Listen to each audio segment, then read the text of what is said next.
Hey gang, what's going on? Hope everybody out there is having a really good day, and much appreciated you guys tuning in here to another edition of Intuitive Angling.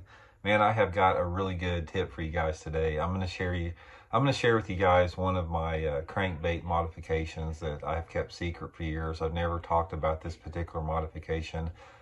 It's a color modification that's very simple to do, and it will add up to some really good fish for you guys on your crankbaits coming up just late this winter and into the pre-spawn. You guys are gonna catch some good fish on this, I can guarantee it.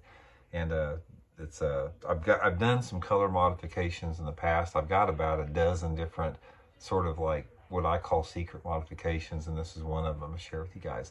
And real quick before we get started here, guys, just wanted to remind you all, if you didn't see the video yesterday, if you hadn't had a chance to check out our View Product shopping tab. When you click on the video, my video at the bottom, it says View Products.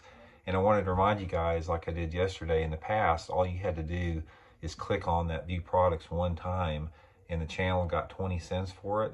YouTube changed up their whole deal, and they don't do that anymore. You have to click twice on the product in order for the channel to get credit for it. So if you go to that and you click on those products, just click once, and then when it takes you to the product, click it again, and that's a good way to support the channel. But man, I can't believe they did that. They threw it on everybody. Nobody knew about it until yesterday.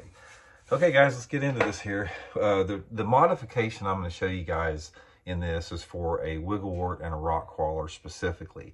Not that it won't work on other crankbaits, but this is the two crankbaits that I've had the most success on it. So I'm going to show you, talk a little bit about that. The first thing you want to do is take your wiggle wart or take your rock crawler and scrape all the paint off of it. You can see I've just scraped every bit of paint off of that right there, pretty much.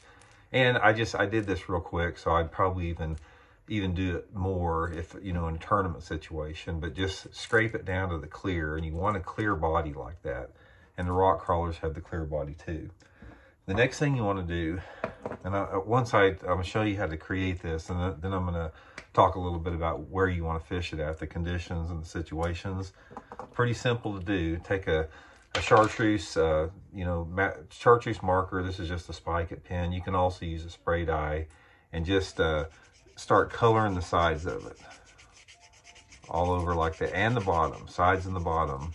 And you want to go about 2/3 of the way up on the top like that.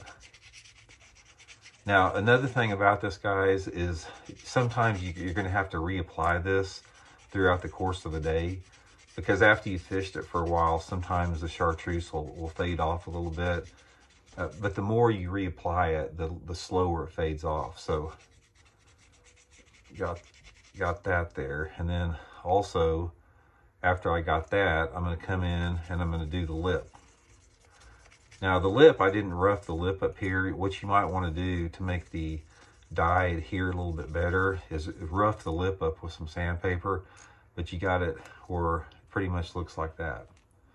Okay, now the next thing I'm going to do is just get you a black Sharpie, black magic marker, and you want to come in and just draw about 2 or 3 lines right down the middle of it, like that. And then once you draw that, take your finger and just rub it with your finger to like spread it out. And what this does is it doesn't make it real pronounced. You don't want this back like super pronounced. You want it where it's a little bit faded. So put some on there enough, and you may just have to experiment with it. Rub it up a little bit, and you can see the way it looks like that. It's not like a solid black color. So when we get done with it, it's going to look like that. Guys, I'm telling you right now, whether you believe me or not, that is freaking money in the late winter and the pre-spawn in a wide range of water clarity conditions. Look at that thing. That's something the fish don't ever see. It's sort of like a translucent chartreuse with a little bit of black on the back. And it's really key, guys, that you don't get too much black on the back. You want to get it where it's a little bit faded like that. So that's the color setup there. That thing, when you put it in the water, it has a glow on it that unlike anything else. Now, the situations you want to fish it in, it works in a wide range of water clarities. It'll work in anywhere. ideal water clarity in the thing is probably 3 to 5 foot visibility. If I've got, you know, some type of a windy day, early in the morning, overcast day, I really like to throw that color in clear water, like water visibility is over 4 feet.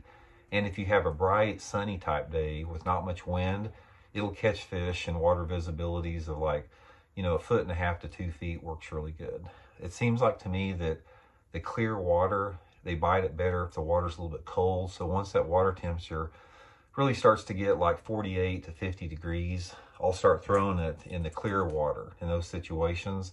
And then they'll bite it good in the cold water and the clear water. And then as far as the dirtier water, when that water visibility is between like 1.5 to 2 feet, you really need that water temperature to be sort of like in the mid 50s, 53, 50 to 56 degrees. It works really good.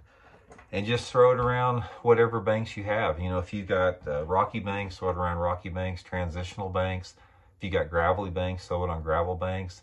The best success I've had on it is if you fish it basically on a little bit steeper, anywhere between 40 to 60 degree angle banks that have some type of a mixed rock composition from about fist size up to, you know, the size of your car hood. It works really good with that. Parallel the banks with it.